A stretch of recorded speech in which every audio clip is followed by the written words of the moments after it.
Palique Divulgativo. Ciencia, cultura, Canarias.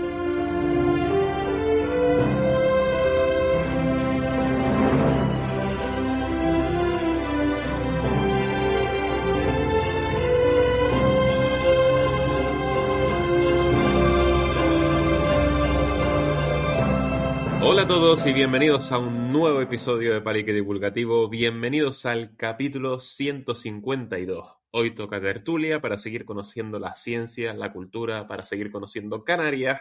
Y en esta ocasión me acompaña un compañero maravilloso, un biólogo excelente, un divulgador y educador ambiental único, don Víctor de León. ¿Qué tal, Víctor? ¿Cómo va todo?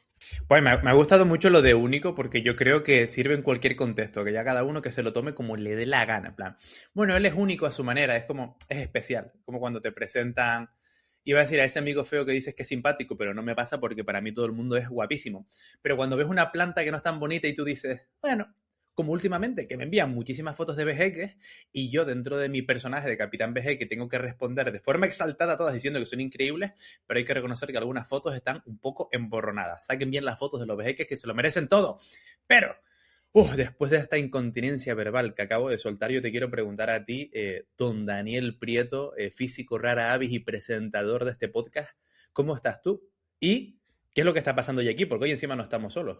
Hoy no estamos solos, pero no vamos a adelantar acontecimientos, no vamos a adelantar cositas, vamos primero a hacer una breve presentación. Por mi parte, muy bien, la verdad, con muchas ganas de este palique. Hoy he de decir que nos vuelven a faltar Adri y Rafa. Afortunadamente creo que tenemos nosotros palique para rato para suplir, o sea que nos podemos enrollar hablando muchísimo. Y de hecho me hizo mucha gracia que me quitases de la boca lo del simpático, porque era lo primero que se me vino a la cabeza cuando dije lo de único. Y dije, chof, está feo que haya dejado caer esto, pero bueno, no voy a decir nada, pero ya que lo dices tú, pues digo, bueno, hay oportunidades de contarlo. Hoy vamos a estrenar formato. No sé si iban por ahí tus tiros, Víctor, pero hoy vamos a hablar de un nuevo formato y vamos a tener un mix tertulia, entrevista, y que en realidad es bastante perfecto y es algo que llevábamos pensando durante mucho tiempo. Hoy por fin se ha dado la oportunidad para comentar esas noticias de actualidad, pues de la mano de personas o directamente implicadas en dicha noticia o que saben del tema, sin centrarnos, eso sí, en su perfil personal, que serían cómo tratamos normalmente las entrevistas al uso. Dicho esto, hoy, entre otras muchas cosas, vamos a hablar de corales en Canarias y de cómo salvarlos y estudiarlos con proyectos tan chulos como Coral Check. Vamos a recordar la figura de Wilfredo Wilpert de la Torre, padre y guardián de la flora canaria, y además vamos a hablar de un plan millonario para salvar a los lagartos gigantes del Hierro y Tenerife y de una mariposa endémica de Canarias en situación crítica. Pero antes tengo que hacer la promo. Tengo que hacer la promo porque parece que invoqué una borrasca asquerosa en el último programa que dije, oye, chicos, sé que estamos grabando este programa con Rosy Fregel, que ha quedado súper interesante y que les recomendamos escuchar, que es el capítulo anterior. Sé que lo estamos grabando con mucha antelación. Voy a decir ya que está el Tagoror de Palique, que lo pueden disfrutar el día siguiente a que se publique ese episodio, que va a estar súper guay, que vuelve después de 3 meses. Vino una puta borrasca y dije... no. Sobre todo, a ver, yo he de decir, para dar contexto, que es la cuarta edición del Tagor de Palique, para dar contexto, he de decir que yo, por la mañana, cuando cayó el polo de agua y se formó la de Dios en Santa Cruz, en La Laguna, en Tegueste, en todas partes, y luego paró y salió aquí medianamente el sol, por ejemplo, aquí en mi pueblo, en Tegueste, yo dije, bueno, yo tiro para adelante y lo hago. Claro, luego dijeron, no, es que va a empeorar por la noche, es que va a seguir empeorando la situación. Y dije, bueno, voy a cancelar aunque me duele el alma. Y menos mal que cancelé, Víctor, porque por la noche se lió pero una bastante importante. Terrorífica. Yo estaba pensando, bueno, pues mire, ya que canceló, voy a aprovechar para ir al gimnasio como esa persona fitness y súper responsable que soy. Y por lo que sea dije, bueno, es que tan igual me cae un rayo encima, mejor no voy. Pero por responsabilidad, no porque sea un vago, ¿vale? Así que sí, madre mía la que cayó, ¿eh? Es que te daba hasta miedo tantos rayos y truenos que estaban cayendo. Estaba yo viéndolos de la ventana, flipándolo y encerrado en casa, encerradísimo, más que nunca, la verdad. Hoy, no, es que fue bastante loco, pero bueno, afortunadamente esto tiene también su lado positivo y es que el Tagoror ha pasado de celebrarse el día 24, que era la fecha inicialmente planteada, al 7 de abril de este año, obviamente. Entonces, lo tendrán, de hecho, va a tener lugar en el Bar Sócrates a las 7:30, el martes 7, que es el día después de publicarse este episodio. Y además, luego, a finales de mes, tendrán la quinta edición que se celebrará el martes 28. Dicho todo esto, voy a correr un tupido velo. Vamos a terminar ya con la promo, con el clickbait y con todo. Y vamos a pasar ahora sí a la siguiente parte del programa, a esta parte un poquito más novedosa. Hoy tenemos invitada barra tertuliana, bueno, invitada, para resumidas cuentas, pero que bueno, que nos va a comentar una noticia que le afecta directamente y que está muy, muy interesante y que le hemos querido dar un huequito aquí en Palique Divulgativo. Hoy nos acompaña Sara Claverí.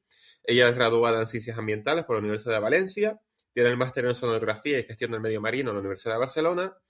Ha trabajado en el Centro de Recuperación de la Tonilla, en el Instituto Español de Oceanografía, aquí en la sede en Tenerife, o en Bota Community, además de llevar a cabo y ser parte de proyectos como Coral Check. Y ustedes, los oyentes, se preguntarán, ¿qué es Coral Check? Pues es un proyecto dedicado al estudio y conservación de los ecosistemas coralinos y nidarios bentónicos en Canarias. Nace en la quinta edición de Ingenia en el año 2025. Para quien no lo sepa, aunque hemos hablado mucho de Ingenia en este programa, es un proyecto educativo para impulsar la innovación y el emprendimiento entre el alumnado universitario y preuniversitario. ¿Y cuál es la noticia de todo esto? ¿Por qué vamos a hablar con Sara, que ahora pasaré a saludar? Pues que el 1 de abril comenzará, porque estamos grabando esto a 26 de marzo, la campaña de crowdfunding Coral Row, cuyo objetivo es comprar un robot submarino para estudiar los corales de profundidad de Canarias. Un proyecto de financiación con numerosas recompensas que les recomendamos, nunca mejor dicho, atender, y fácil para participar en él. Y con todo esto, ahora sí, Sara, muchísimas gracias por aceptar la invitación, por venir al ruedo este que es Palique Divulgativo. Creo que o sea, va a estar guay, ¿no? De repente aquí metiéndome dedo por la cara, pero sí, muchísimas gracias por aceptar la invitación, esperamos que lo disfrutes y que nos cuentes un poquito más de este proyecto. Sí, gracias chicos a ustedes por invitarme a participar hoy. Estoy muy emocionada de poder contarles de qué va nuestro proyecto Coral Rock. Si quieres te cuento un poco quiénes somos, ¿te parece? Sí, justamente quería arrancar por ahí, porque claro, al final yo he hecho una presentación muy, muy vaga. Si quieres contarnos qué es Coral Check, o sea, un poquito más en detalle y sobre todo quiénes lo componen, que creo que es lo más fundamental, las personas. Sí, pues Coral Check somos actualmente 4 personas, somos todos o biólogos o ambientólogos y todos nos conocemos por el mundo del buceo recreativo aquí en Tenerife. Y nada, Coral Check surgió el año pasado, como tú decías, en el programa de Ingenia y presentamos un pequeño proyecto para hacer nuestra página web y hacer una guía de especies de corales, anémonas e hidrozoos de Canarias. Y ahora estamos montando este segundo proyecto que se llama Coral Rock. Y nada, hemos montado un proyecto de crowdfunding porque, como sabemos, la investigación pues no está muy bien financiada en España, ¿no? Oye, ahora iremos un poquito al tema del crowdfunding y cuáles son los objetivos realmente. Para las personas que nos estén escuchando y estén preguntándose qué es eso de Ingenia, les recordamos que es una iniciativa que nace de la Fundación General de la Universidad de La Laguna y que, digamos que acompaña a jóvenes tanto universitarios como fuera de la comunidad universitaria, como es el caso de los institutos y posgrados y todas estas cosas de gente friki que le gusta hacer cosas, a realizar proyectos que tengan un fin social, raya ambiental, que a veces va cogido de la mano, que les da algo de financiación y les ayuda también con todo el tema del papeleo, imagino, para hacer cosas que les habrán echado una manita. Y como anécdota, porque yo siempre lo cuento, creo que soy de las 2 únicas personas en todo el mundo, lo cual tampoco es muy difícil, que ha estado en Ingenia como facilitador y con un proyecto que era Transición Océano, que ahí quiero que entrevistamos un día a Dani, si no lo tenemos que traer para contar también la batallita. Pero habiendo participado en Ingenia, sé que muchas veces estos proyectos se mueven más por corazón que por cualquier otro tipo de tema. Entonces les quería preguntar concretamente a ti, a lo mejor si quieres, o como grupo en general, como te sientas más cómoda contarlo, ¿qué fue lo que les llevó personalmente a centrarse en los corales y no, por ejemplo, en los tiburones, que es como lo que parece que está siempre de moda y lo más visual y todo esto? Pues es una pregunta bastante típica, la verdad. Em, Apuntarnos a Ingenia surgió porque uno de los integrantes, que se llama Xavi, me llamó un día y me dijo, oye, Sara, ¿quieres hacer un proyecto de corales? Y yo, como me apunto a todo, dije que sí. ¿Por qué corales y por qué no otro grupo de animales? Es verdad que los tiburones, ballenas, tortugas, todo lo que es megafauna, como es grande y como se ve a simple vista, normalmente suele parecer más atractivo. Em, y las cosas chiquititas no llaman tanto la atención. Pero nosotros somos muy frikis de lo pequeño y de las cosas que son de colores y, y creemos que los corales están infravalorados en todos los temas de gestión, de planificación, de figuras de protección en espacios naturales y queríamos ponerlos en valor. Claro, aquí a mí me surge una duda, porque, bueno, Víctor no porque es trampa, porque es biólogo y está más apegado a todo este mundillo, pero yo, por ejemplo, que yo eso, hice física y es verdad que a mí todo el tema de la biología marina me queda un poquito más lejos. A mí me llamó la atención cuando nos contactaron para el proyecto y demás, el tema de corales en Canarias, porque yo sinceramente cuando uno piensa en corales se le va la cabeza a la Gran Barrera de Coral, a Caribe, además, a esos entornos un poquito más tropicales. Entonces, yo les quería preguntar, por un lado, ¿qué podemos encontrar aquí en Canarias y sobre todo qué hace que sea un sitio interesante donde estudiar esto o por qué es interesante estudiar este tipo de organismos? Pues efectivamente, como dices, aquí arrecifes de coral, como lo que nos solemos imaginar que hay en Australia o en el Caribe, no existe. Em, lo que tenemos son corales blandos y lo que se suele conocer en literatura científica como cold water corals, corales de agua fría. Em, y no están a poca profundidad como suelen ser los arrecifes, sino que están a grandes profundidades. Dentro de los límites del buceo recreativo, que es hasta 40 metros, a veces puedes encontrar algo como gorgonia roja o gorgonia amarilla y algún que otro coral invasor sí que se puede encontrar a menor profundidad por todo el tema de cambio climático, calentamiento global y tropicalización. Pero lo más interesante y los corales que sí son autóctonos de aquí están a grandes profundidades, 100, 200, 300 metros de profundidad.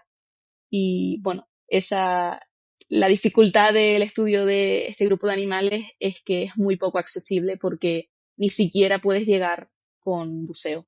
Claro, es que están así que, por ejemplo, en la Universidad de La Laguna, cuando hacemos prácticas relacionadas con zoología, porque recordemos que los corales no son plantas, por si acaso hay algún despistado, eh, incluso en las propias prácticas del grado, no se habla prácticamente de corales, en parte pues porque es muy difícil poder llegar a ellos, poder accederlos y que la gente los conozca. Y está claro que si no conocemos algo va a ser mucho más difícil que la gente pueda empatizar con estos organismos y mucho menos que se desarrollen programas de conservación o de restauración propiamente activos. Entonces, sí que te queríamos preguntar, entiendo que la parte de la difusión también está un poco ahí, pero ¿cuáles son los objetivos concretos que tiene el proyecto que están desarrollando y por qué concretamente en Canarias puede ser importante la iniciativa que ustedes están teniendo, más allá de que hay que hacerlo, evidentemente? Pues nuestro objetivo con Coral Rock es llegar, simplemente el concepto de llegar a los corales de profundidad de Canarias. Queremos, por una parte, hacer esa parte de ciencia, de conocer sobre todo los microorganismos asociados a los corales que hay, porque esto podría tener que ver con el estado de salud de esos corales y, por tanto, del ecosistema que forman.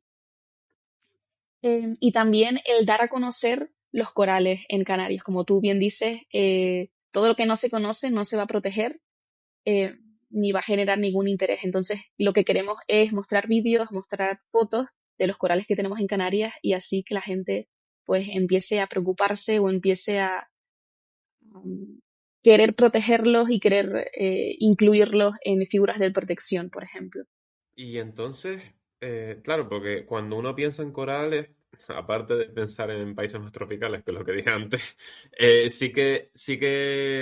bueno, creo que lo primero que se nos viene a la cabeza puede ser cambio climático. Entonces, ahora mismo en Canarias, dentro del proceso de tropicalización de las aguas que se está viviendo, etcétera, cuando hablamos de corales, ¿qué amenazas específicas están sufriendo? Sobre todo para concienciar a la gente, a la población y bueno, incidir ahí en la importancia de su estudio. Pues las amenazas son bastante particulares porque no coinciden con las típicas amenazas en otros grupos de animales. Yo creo que, bueno, la típica amenaza es las propias especies de corales que vienen de fuera por el tema de tropicalización que compiten no solo con los corales de aquí, sino con otras especies de algas, por ejemplo. Es verdad que una de las típicas amenazas es, por ejemplo, la pesca de arrastre, pero en Canarias está prohibida, así que de eso nos salvamos. Pero yo creo que la amenaza más importante es precisamente la falta de conocimiento. Como no se conoce y como no se pone en valor los corales de profundidad, no hay medidas de conservación específicas para los mismos. Por lo tanto, nosotros mismos eh, nos estamos olvidando de ellos, digamos. Oye, y comentando eso de que nos falta información, ¿hasta qué punto podríamos decir que conocemos realmente los fondos marinos de Canarias? En el sentido de, a ver, yo soy biólogo, pero yo soy biólogo terrestre, yo cuanto más lejos esté del agua, mejor. Entonces, si nos puedes iluminar un poco en ese aspecto, sería maravilloso. Pues los fondos de Canarias como tal los conocemos muy poco. Una de las características más peculiares de Canarias es que hay muy poca plataforma continental y eso hace que los fondos sean prácticamente inaccesibles. Eso además hace que propicia otras, otras características que hacen particular a Canarias, como es el que existan poblaciones de calerón tropical que sean residentes. Son residentes porque hay calamares a grandes profundidades, que eso es de lo que se alimentan principalmente. O la razón por la que nunca se pudo hacer el puente entre Tenerife y Gran Canaria. Entonces yo te diría que no conocemos realmente los fondos de Canarias, casi no sabemos qué hay, porque hay muy poca gente que ha tenido la suerte de ver lo que hay ahí abajo. Yo creo que es como de esas aventuras. No sé, una cosa que creo que siempre me llamó muchísimo la atención de los fondos marinos y del mar en general es como el grado de desconocimiento que tenemos. Pero, pero vamos a centrarnos ya en lo que es la campaña, que aquí hemos venido a hacer la promoción, hemos venido a hacer la publicidad. Yo creo que antes de entrar en detalles, en qué consiste, en cuáles son las características de lo que quieren conseguir, etcétera, vamos a hacer publicidad, de decir, oye, tengo esta campaña, tenemos este objetivo, se pueden llevar muchas recompensas, haz la publicidad, Sara. O sea, mitro libre para decir lo que quieras, completa libertad y que la gente, coño, que participe y que apoye el proyecto. Gracias. Pues nada, la campaña está abierta desde el 1 de abril, que todavía no ha llegado, pero llegará cuando esté esto publicado. Y va a estar abierta hasta el 6 de mayo, entonces es más o menos un poquito más de un mes en el que particulares y empresas pueden acceder a la plataforma y realizar algún tipo de aportación económica. Si no es una aportación económica, puede ser simplemente difundir el proyecto por redes sociales. Nosotros nos movemos principalmente por Instagram, aunque también por LinkedIn. Y nuestra idea es, bueno, pues llegar al máximo de personas posible, tanto de Canarias como de fuera de Canarias, y un poco apelar a la conservación. Y eso, y ofrecemos muchas recompensas. Hemos montado un par de cosas chulas como una newsletter mensual o actividades de snorkel y buceo para que puedan venir algunas personas o incluso venirse un día con nosotros a pilotar el rol y hacer una de las pruebas que tenemos que hacer para el proyecto. Es que eso les iba a preguntar, había muchas cosas súper curiosas. Una era de acompañarles un día a ustedes de expedición, que eso tiene que ser súper divertido, más allá de que sepas más o menos del mundo natural. O sea que entendemos que hay como diferentes niveles, algunos que son un poquito más de, oye, mira, te doy mi aporte porque apenas me da para el café a fin de mes, y otros donde pueden aportar un poquito más y encima tienen el privilegio de, oye, les conocen en persona, pueden comprobarán en persona que efectivamente el dinero se ha ido para lograr sus objetivos y encima aprender con ustedes directamente en campo qué es lo que están haciendo. Pero sí que te quería preguntar, después si quieres entramos un poquito en los distintos objetivos de la campaña para que la gente se lo vaya pensando, pero ¿qué es eso de un ROV? Que ya Dani tú lo has mencionado un par de veces y para qué se utiliza realmente. Un ROV son siglas, un vehículo sumergible operado remotamente. Un robotito, el que nosotros estamos usando con la Universidad de La Laguna en Náutica, se llama Blue ROV y es un cacharrito que se puede coger con las manos, pesa un par de kilos, aunque ROVs hay muchos, hay tamaño coche, tamaño, y bueno, y precios de 4.000 a 40.000 euros y todo lo que tú quieras. Y nada, normalmente lo puedes tirar desde playa, digamos, o llevártelo en un barco y tirarlo. Está conectado con un cable y tú lo operas remotamente desde un control de la Xbox mismo. Y lleva cámaras, lleva sensores, lleva luces, entonces puedes sacar fotos y vídeos, o incluso le puedes poner herramientas, que es nuestra idea, y tomar muestras de tejido de coral o muestras de agua ambiental. Y vamos a ponernos en el supuesto de, hola, soy una empresa, porque yo sé que aquí nos escuchan muchísimos empresarios y que esto llegará. Oye, 10.000 seguidores, alguna. De hecho, creo que hay empresas, ¿eh? Hay restaurantes y movies así que a toda esa gente que le guste todo el tema marino y que quiera aportar su granito de arena para la investigación que se hace en Canarias, que creo que es muy importante, porque sobre todo es algo en lo que podemos colaborar todo el mundo. ¿Qué metas tenemos? O sea, ¿qué aportaciones, qué tipo de aportaciones tenemos? ¿En qué rango nos podemos mover? Pues para abarcar sobre todo la mayor cantidad de público posible. Y, y aparte, o sea, ya has hablado de algunas metas, pero así jugositas, yo qué sé, por ejemplo, yo soy una persona, un particular que quiere aportar, pues dentro de lo que cabe, que la situación económica es la que es. Pero en el sentido de decir, oye, pues voy a poner esto y voy a recibir esto, ¿sabes? Por hacerlo un poquito más jugoso para la gente y animarse a participar. Pues hemos diseñado algunas recompensas más enfocadas a particulares, a personas, otras más enfocadas a empresas pequeñas como centros de buceo y otras a empresas grandes.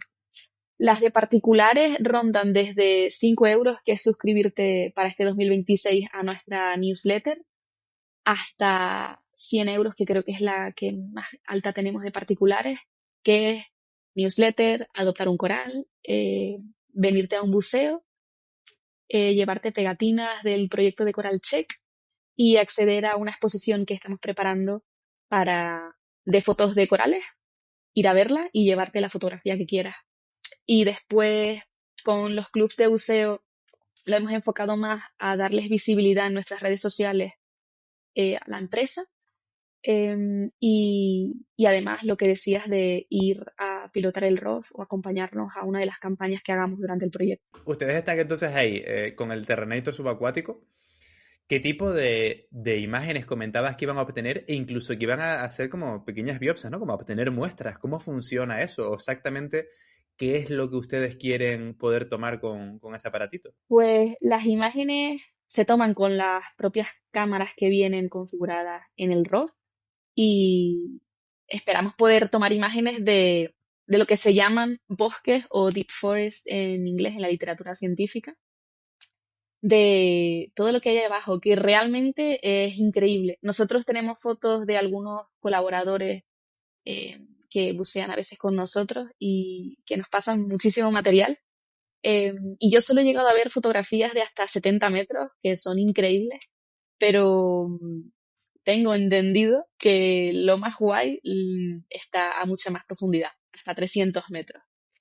Y sí, o sea, tenemos pensado tomar muestras de agua y muestras de tejido, o sea, exactamente una biopsia. Y la idea más a largo plazo es demostrar que se puede conseguir el mismo tipo de información cogiendo agua que cogiendo tejido. Lo más ideal es que las técnicas para hacer medidas de conservación sean lo menos invasivas posible. y los corales tardan mucho en crecer, en recuperarse. Entonces, nos gustaría coger las dos, demostrar que sacamos la misma información y a partir de ahí quedarnos solo con las muestras de agua. Yo creo que no hay... es como el to be continue de las series, pero de los corales, de, hay fotos de 70 metros, pero mira a ver qué puede haber abajo. O sea, a mí no se me ocurre mejor aliciente para poner dinero, para contribuir y sobre todo, como decía antes, para ser parte activa de la ciencia que se hace en Canarias, que aquí hablamos al final mucho de ciencia, cultura Canarias, que es el eslogan del podcast, pero digo, oye, ya no es que lo haga una tercera persona, es que lo puedes hacer tú también, tú puedes ayudar a esto. Entonces, llamamiento a todos esos investigadores, digo investigadores, a toda esa gente que nos escucha y que es apasionada del medio marino, que sabemos que hay muchos entre nuestros oyentes. Y sobre todo, bueno, tengan en cuenta que el enlace a la campaña de crowdfunding va a estar en la descripción del capítulo, que lo van a tener ahí a mano y que cuando ya se publique este capítulo llevará 5 días abiertas, así que todavía pueden, o sea, ya pueden contribuir. Y dicho esto, porque claro, hablamos de esas técnicas menos invasivas, de comprobar que usando muestras de agua podemos usar la misma información que usando tejido.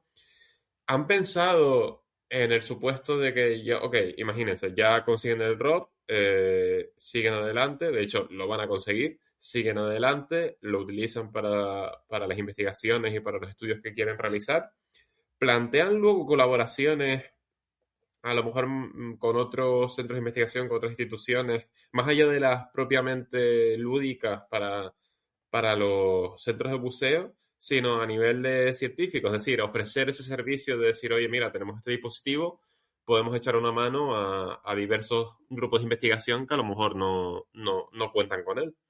Pues sí, es la idea. O sea, si todo sale bien como está planificado, la idea es poder ofrecer ese servicio a otros grupos de investigación, porque, como bien te decía antes, son zonas muy poco accesibles, es un material muy caro y es difícil conseguirlo. Entonces, la idea es poder cederlo a otros grupos de aquí o de fuera.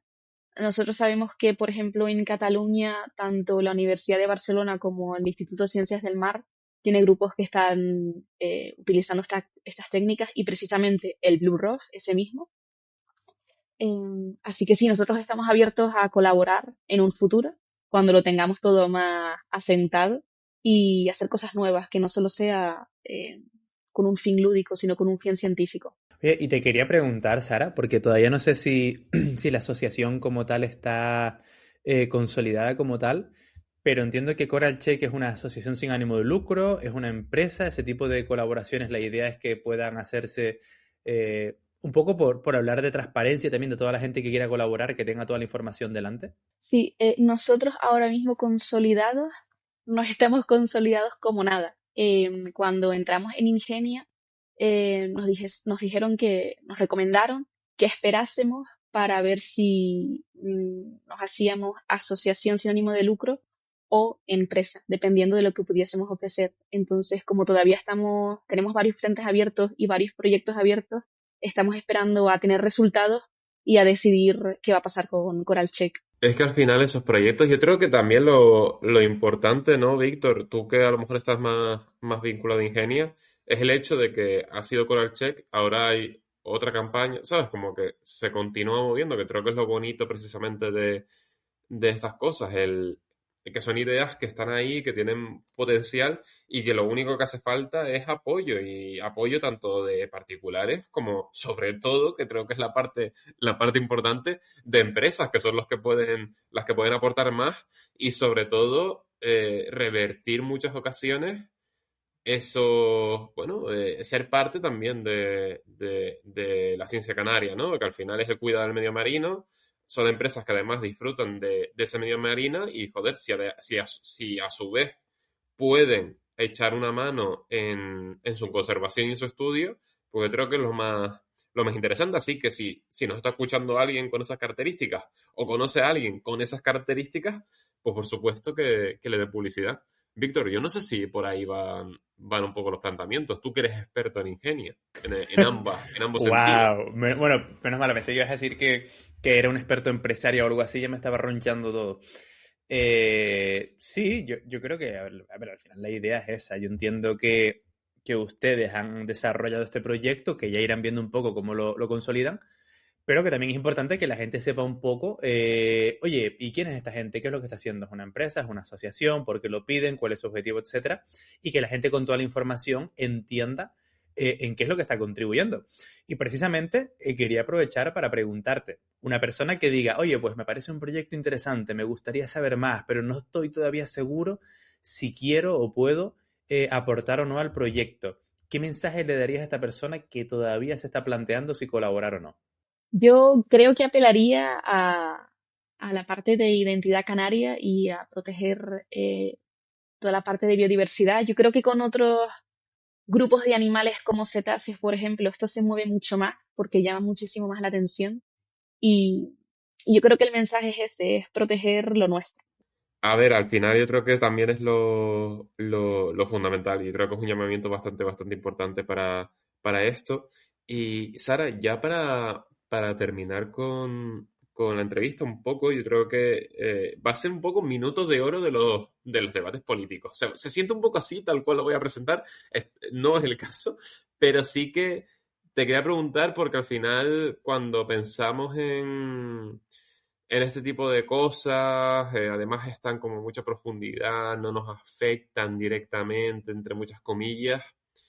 Yo te quería preguntar el por qué es importante, o sea, por qué debería importarnos lo que ocurre a cientos de metros de profundidad, en el sentido de que sí, no lo tengo al lado, no repercute directamente en mi vida, pero en realidad sí, porque creo que al final todo lo que es el medio natural en Canarias repercute de una forma u otra en la vida de la gente que vive en Canarias.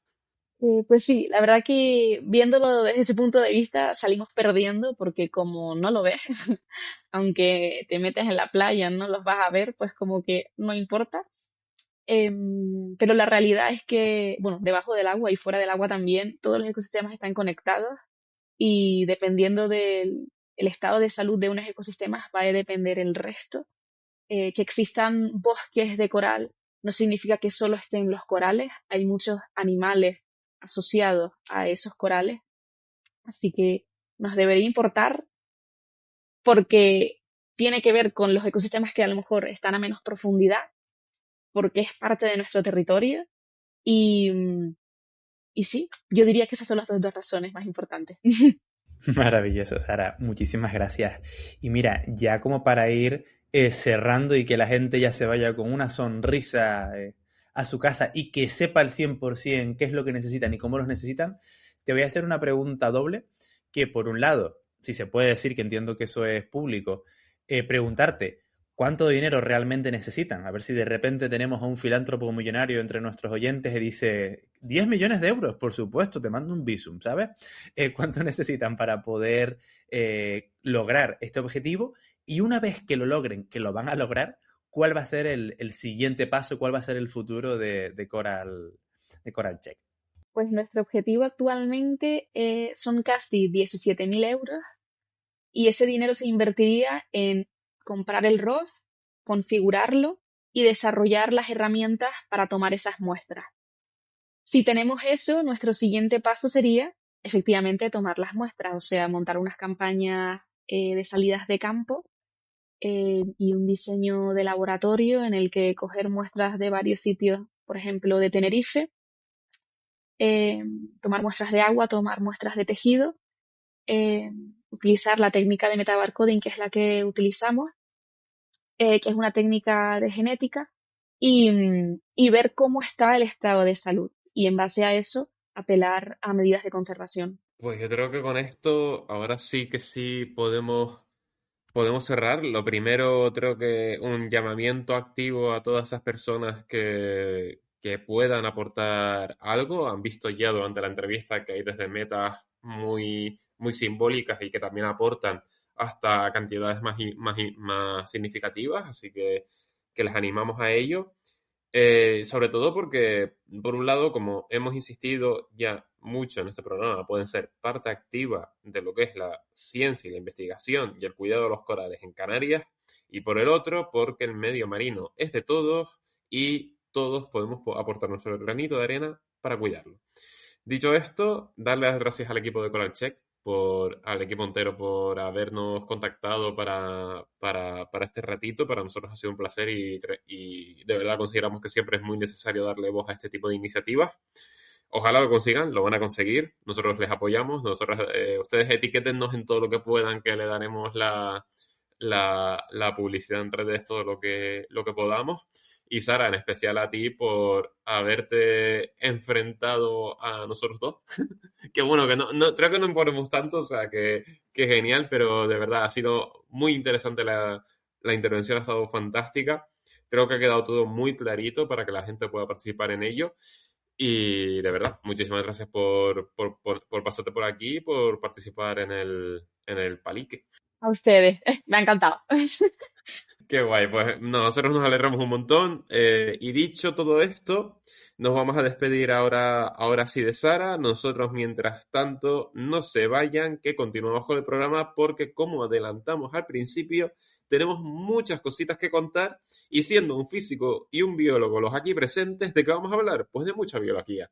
Sorprendentemente, no he traído nada de lo mío, pero la actualidad manda y hay muchas cosas que contar, además de algunos aspectos históricos de la historia de la ciencia de Canarias que creemos que les puede interesar. Dicho todo esto, cerramos esta primera parte medio entrevista, por llamarla de alguna forma, y pasamos ahora sí a la tertulia.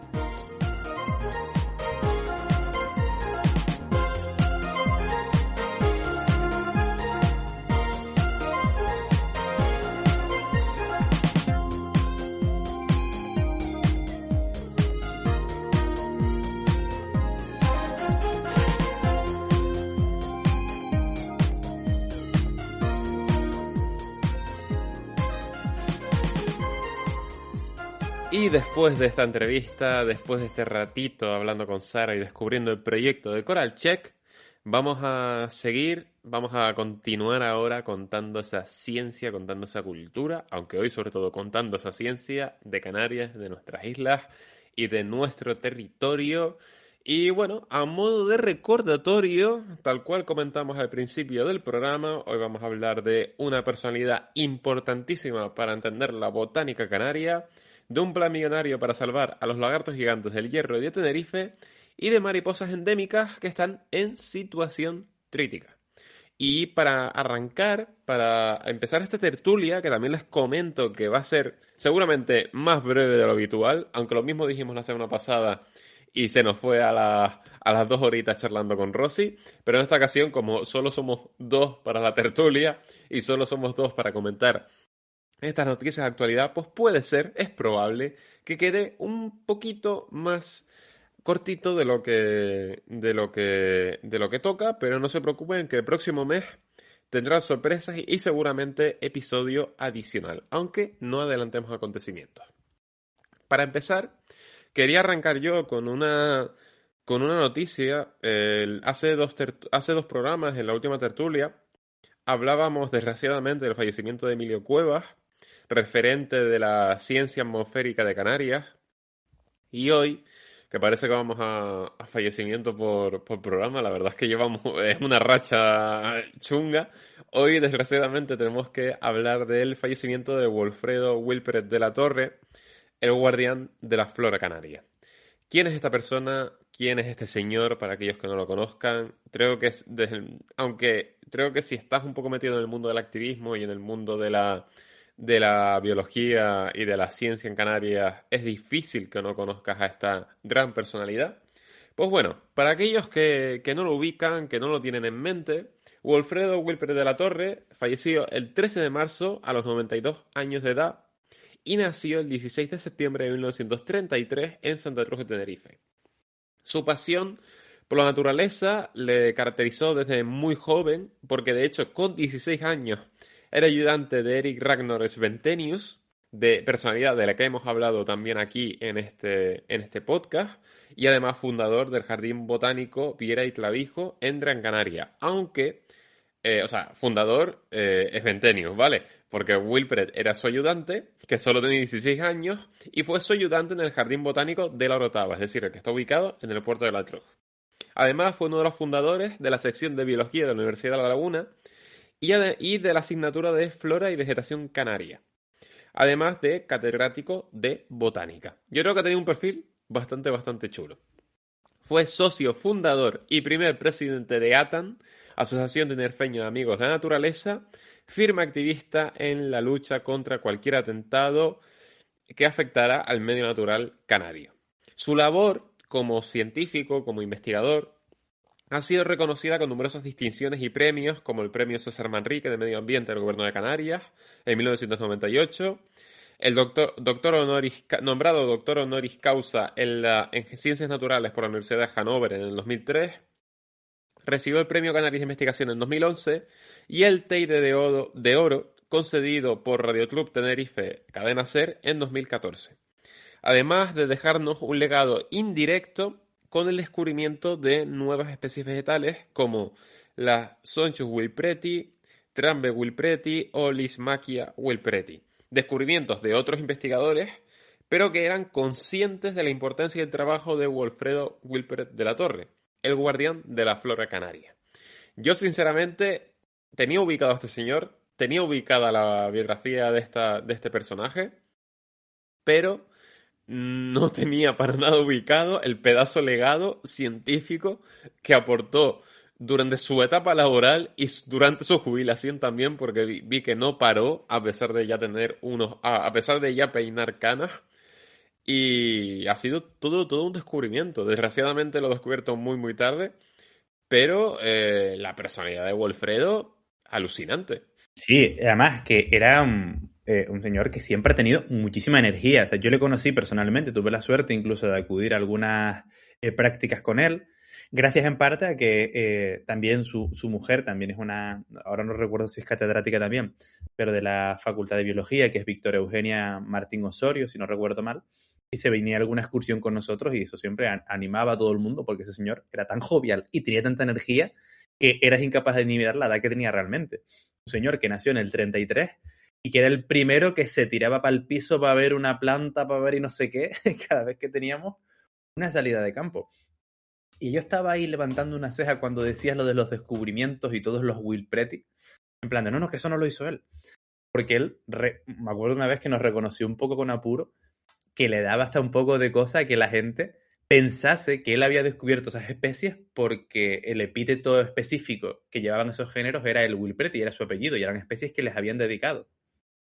También hay que decir que no hay que confundir a este Wilpret con el otro Wilpret, que era su bisabuelo, que era Hermann Wilpret, que trabajaba como jardinero, si no me equivoco, también en el Jardín Botánico en su momento, al que le dedicaron el tajinaste rojo del Teide, que es Eikion Wilpreti. El Wilpreti, esta vez no es por este señor, es por su bisabuelo. Ojo, cuidado. Ya una legión de descendientes dedicados al mundo de la botánica. Y que ya no solo es que desarrollase numerosos hitos científicos, sino también hitos sociales y culturales. Por ejemplo, toda la parte botánica del jardín del Parque del Drago, si no me equivoco, la desarrollaron su esposa y él. Todo este jardín botánico y toda esta, digamos, estructura de jardines orientados para que tengan las distintas bases de vegetación, etcétera, la idearon ellos y además han sido capaces de desarrollarla en numerosos jardines por toda la isla, y gracias a ello tenemos muchísimas figuras importantes, muchísimos jardines canarios en distintas partes. Entonces se me ocurre el jardín del Parque del Drago de Ico de los Vinos, incluso en las pirámides de Güímar hay un jardín canario diseñado por ellos, en el campus central de la Universidad de La Laguna hay otro jardín canario diseñado por ellos, y son personas que se involucraron muchísimo, concretamente en este caso Wilfredo, con todo lo que tiene que ver con voluntariado ambiental, con activismo, y siempre además con una postura bastante diplomática y muy conciliadora, que la verdad que es algo que también se echa en falta hoy en día. Entonces, la verdad que es el legado a una figura súper importante que hacía muchas cosas y que además, honestamente, hay que decir que por lo menos en el trato personal que yo tuve con él, siempre fue una persona muy cercana y muy sencilla y que lo pensaba todo. De hecho, me dio un datazo que voy a compartir yo aquí ahora porque me pareció muy curioso y es algo que nunca nadie me había comentado y es algo que a lo mejor podríamos pasar por alto y que era súper interesante. Y es que para todas aquellas personas que han visitado el Parque del Drago, no sé si se habrán cuenta de que el Parque del Drago Milenario está rodeado por una planta en particular que no está puesta ahí por puro azar, sino que tiene un criterio científico y es el incienso. Él me decía que nosotros, los magos de Ico, y no me lo decía con respeto, sino con todo el cariño, no me lo decía sin respeto, sino con todo el cariño, nosotros decíamos incensio. Yo no he dicho incencio, pero seguramente alguien en mi familia sí que dije ese incencio, y que ese incencio se ponía alrededor del drago milenario porque tenía propiedades antifúngicas para evitar el desarrollo, la proliferación de hongos que hasta entonces estaban desarrollando en el tronco, por llamarlo de alguna manera, del drago milenario. Entonces, bueno, una curiosidad que creo que fue la última conversación que llegué a tener con él, que fue hace muchísimos años, y que yo les quería trasladar como anécdota y batallita que tuve yo con este hombre. Yo eso, claro, imagino, Dani, que tú no lo habrás llegado a conocer y también es una figura que desde el punto de vista de la física pues queda bastante lejos por lo que sea. Claro, no, a ver, es verdad que sí que es una personalidad de la que se había hablado alguna vez en mi casa, porque al final, por ejemplo, mi padre es biólogo y estudió aquí biología en la Universidad de La Laguna, por lo tanto le dio clase, o sea, fue alumno suyo y es verdad que ya él me habría hablado de él y el papel que había hecho y un poco bueno, la importancia de todo. O sea, es que yo te digo, yo estaba leyendo ese currículum y era una cosa alucinante porque es de ese tipo de personas que llegas a saber, son esos datos que a lo mejor no los conoces porque das una figura por normal, por estándar, y de repente cuando empiezas a indagar, descubres un montón de cosas. Véase, sin ir más lejos, el Centro Atmosférico de Izaña, que tiene una de las series de datos más antiguas del mundo. Y como está ahí, y es una cosa que siempre ha estado ahí, para nosotros es algo muy, muy normal. Y en este caso creo que es lo mismo, es decir, a lo mejor es una figura que además, por su carácter campechano, por su sencillez, por esa forma de ser, de decir, oye, me da apuro que estas plantas tengan mi apellido de nombre científico, pues a lo mejor sí que invisibilizamos inconscientemente esa labor y ese mérito, pero que creo que es importante destacar. Y sobre todo teniendo en cuenta que cuando hablamos de científicos, que creo que es una de las cosas que siempre hemos intentado evitar en este podcast, pero desgraciadamente sigue pasando. Cuando hablamos de científicos y hablamos de ciencia en general, lo primero que se nos viene es Marie Curie, Albert Einstein, Charles Darwin, grandes figuras que han estado, que son de fuera, que son lejanas al archipiélago y que poco tienen que ver con lo que hacemos aquí. Es cierto que no por ello dejan de ser importantes, o sea, ni de coña, porque además son figuras históricas que es indispensable conocerlas, pero también creo que es importante remarcar el hecho de que vivimos en un archipiélago que ha dado enormes científicos.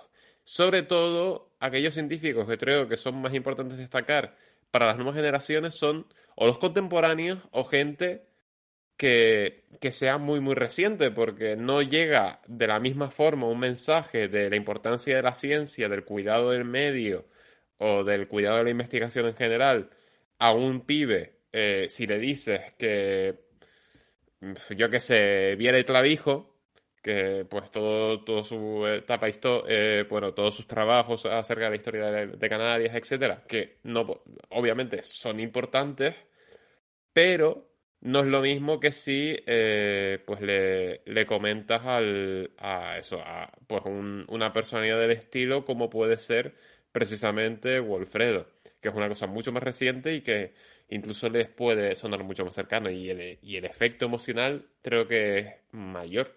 Sí, efectivamente. Y yo creo que a veces tendemos un poco a desmeritar lo que tenemos aquí.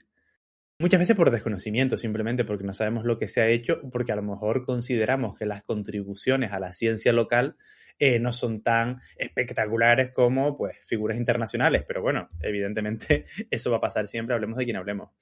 Y me acabo de acordar de una pequeña anécdota, Dani, que perdona que te pedí el turno de palabra solo para contarla, que él decía, respecto a lo de los apellidos, que le daba a veces un poco de apuro que le dedicasen a alguna especie, tal y de cual, y que si bien había especies que él conocía y que tenían cierto significado y demás, dice, bueno, es que tan igual, a lo mejor te dedican a una especie y no lo hacen como homenaje, sino a lo mejor te están mandando alguna indirecta. Y después nos habló de una especie llamada Melanoclamis wilpreti, que se trata de una babosa marina. Y él dijo, yo espero que no me estuviesen mandando ninguna indirecta poniéndole a una babosa mi apellido.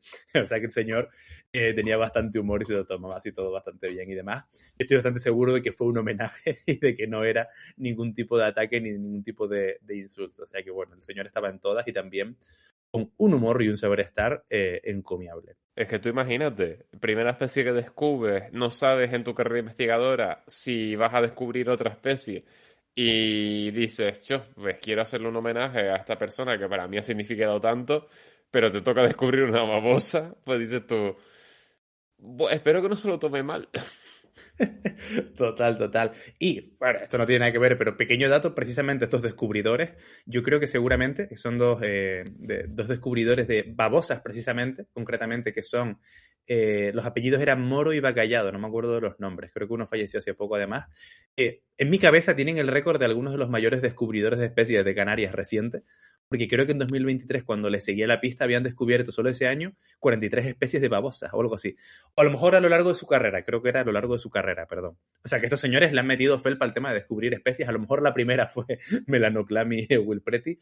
Lo miraremos para otros programas y eso, pero bueno, y nos quedamos con esta batallita de Wilfredo Wilpreti. Es una fantasía. Y yo, antes de cerrar, otro dato que creo que es significativo e importante tratar, creo que sobre todo por la vinculación de dicho organismo a momentos históricos muy importantes en la isla reciente, como es el 20A o el 18M, las últimas manifestaciones en contra del modelo turístico, que es la fundación, o sea, es socio fundador y primer presidente de ATAN, que es la Asociación Tinerfeña de Amigos de la Naturaleza. O sea, creo que no hay una institución, una asociación en relación al activismo ahora mismo aquí a nivel, es que incluso te apuraría Canarias. Tenerife, estoy seguro, pero Canarias puede ser que sea tan importante para todo este movimiento, aunque es verdad que obviamente creo que también hay que dar por hecho que el movimiento lo hace mucha gente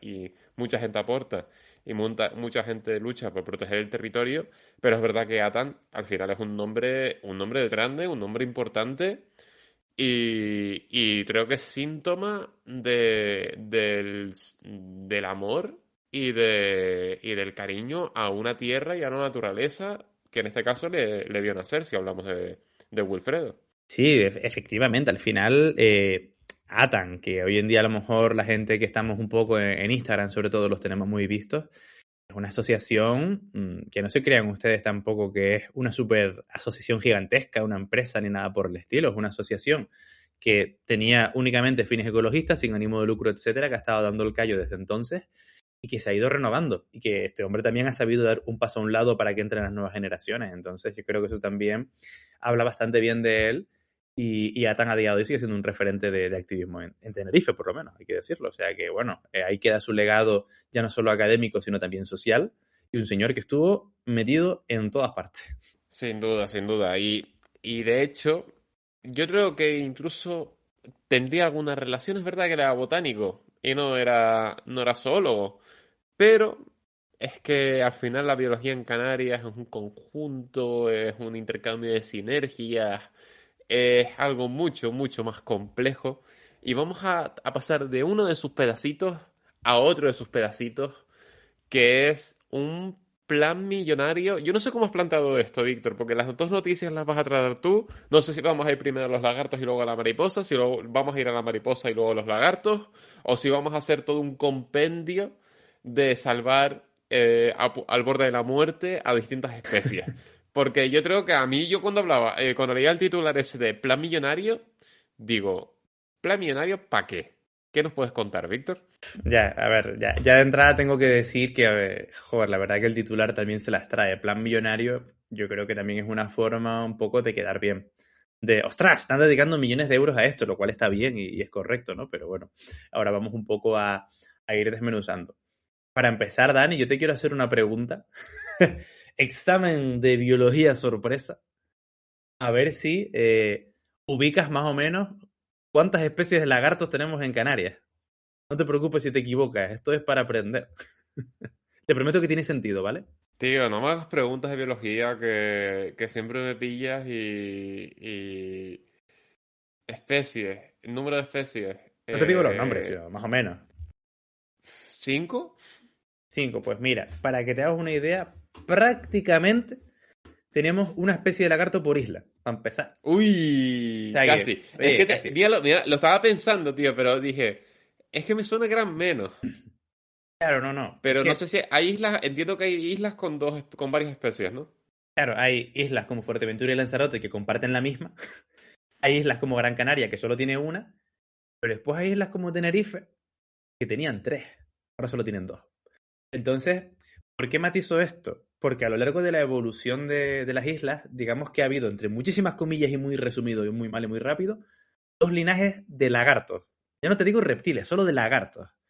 Los lagartos, por así decirlo, tizones, que son los que vemos correteando por todos lados, que son los lagartos, entre muchísimas comillas, pequeños. La gente piensa que ha visto lagartos gigantes y no tiene ni idea.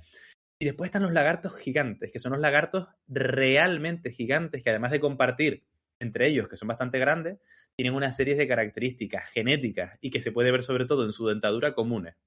Entonces, por ejemplo, el lagarto gigante de Gran Canaria, un lagarto de una talla bastante grande que podemos encontrar en la isla de Gran Canaria, pero no tienen los lagartos pequeñitos, como es el caso de Fuerteventura y Lanzarote. En Tenerife y en el Hierro, que es donde se desarrollan estos programas, tenemos tanto lagartos, vamos a decir, de talla pequeña o talla normal, y otra especie diferente de lagarto gigante. Entonces, estos lagartos pequeñitos y tal que están por todos lados, estos están en relativo buen estado de conservación. Cuando se está hablando de que va a haber millones de euros para conservar a los lagartos, no nos referimos a los lagartos que te puedes encontrar por la calle. De hecho, al 99 de personas con las que he hablado yo, que me han dicho que sí, que ellos han visto un lagarto gigante, en verdad no saben ni lo que es un lagarto gigante, te lo aseguro, porque son muy difíciles de encontrar. Por un lado, en el Hierro lo tienen más fácil, porque en el Hierro, desde finales, mediados del siglo XX, se construyó un lagartario para cuidar a ese lagarto, al Galotia simonyi o al lagarto gigante del Hierro, y es visitable. Así que cualquier persona puede ir a ese lagartario para ver a los lagartos creciendo y todo esto. Si preguntas dónde encontrarlos, los trabajadores del lagartario te van a decir que es prácticamente imposible porque tendrías que o bien ir a los islotes de Salmor, que creo que ahora mismo están protegidos y está prohibido, o escalar un acantilado gigantesco cerca del lagartario, porque fuera de estas zonas los lagartos simplemente no sobreviven, y ahora iremos un poco a eso. Y después, en el caso de Tenerife, la situación es peor. Tenemos una especie de lagarto gigante, que es era el lagarto gigante más grande de la historia de Canarias, que podía llegar a medir hasta 1,20 m de la cola hasta el hocico, bueno, del hocico hasta la cola, hasta 1,20 m, era más grande que un niño pequeño. Y al lagarto moteado, que es Galotia intermedia, que también es una especie de lagarto gigante, pero de una talla bastante más reducida, aunque más grande que los lagartos comunes, que apenas podemos encontrar unos 500 ejemplares, y al igual que el lagarto del Hierro, se encuentra sobreviviendo en acantilados, concretamente en los acantilados de Teno y de la montaña de Huasa. Entonces, y ahora vamos ya un poco a resumir y a hablar del tema y demás. ¿A dónde se van a ir estos millones de euros para la conservación de los lagartos? Pues concretamente se van a invertir casi 4 millones de euros, que casi todo, o digamos que 2/3 aproximadamente, bueno, más o menos, vale, vamos a decir un poco más de la mitad, se va a dedicar al plan de conservación del lagarto gigante del Hierro, que ya cuenta con un lagartario y donde parte de esos esfuerzos se van a ir, pues imagino, que a ir renovando un poco el estado de ese lagartario y demás, y por supuesto también a todo lo relacionado con la investigación científica de esta especie. El caso de Tenerife a mí me parece más controvertido porque más o menos, poquillo menos de la mitad se va a destinar a esta especie, pero no existe un lagartario. Entonces, ¿a dónde realmente se está yendo el dinero que se va a invertir en el lagarto gigante de Tenerife? Pues por un lado, a la investigación, por otro lado, a la educación ambiental, y ahora en ambos casos es donde viene el tema polémico, que puede ser un problema para muchas personas. Y es que mucho de ese dinero, no lo han especificado porque aún no se ha desarrollado el plan, o por lo menos yo no he podido acceder a él, se va a destinar al control de las amenazas de estos lagartos. Estamos hablando que las principales amenazas actuales de estos lagartos son depredadores introducidos que cada vez que el lagarto gigante del Hierro o el lagarto gigante de Tenerife salen de los acantilados, se los comen, depredan sobre ellos y no se pueden reproducir y solo sobreviven en zonas donde los depredadores no llegan. ¿Cuál es el problema? Que si estos depredadores fuesen la culebra real californiana, habría un programa de erradicación de la culebra real californiana como sucede en Gran Canaria. Pero son animales mucho más queridos y mucho más carismáticos como son las ratas y sobre todo los gatos. Entonces, abiertamente no se va a desarrollar un programa de erradicación de gatos, sino que se va a trabajar en sacar a los gatos de aquellos ecosistemas donde se puedan encontrar los lagartos. Lo cual es muy complicado, porque si hay gente que no lo sabe, hay gatos incluso en el Teide. Ese es el nivel de abandono que han ido sufriendo estos animales y de gente que piensa que tenerlos en la calle es quererlos, cuando es un poco terrorismo. Un gato en la calle vive muchísimo menos que si lo tienes en casa, bien cuidado y demás. Entonces, claro, va a ser un programa que yo auguro que va a tener cierta polémica, porque mucho de ese dinero se va a invertir en, por un lado, explicar cuáles son las problemáticas asociadas a los gatos y, por otro lado, eliminarlos de las zonas de reproducción de estos lagartos. Entonces, yo no sé, Dani, si tú pensabas que los tiros de tantos millones iban a ir por ahí o si tenías la esperanza como yo de que fuesen a abrir un lagartario en Tenerife. Se ve que todavía eso no va a pasar. A ver, por un lado me alegro que parte de la inversión vaya al laboratorio del Hierro, porque al final es la mejora de las instalaciones y luego pues el incremento de la población. Y es verdad que cuando hablamos de Tenerife, pues sí, hombre, un lagartario en la zona de Teno estaría bastante bien. Molaría bastante, pero entendemos que las circunstancias son las que son y...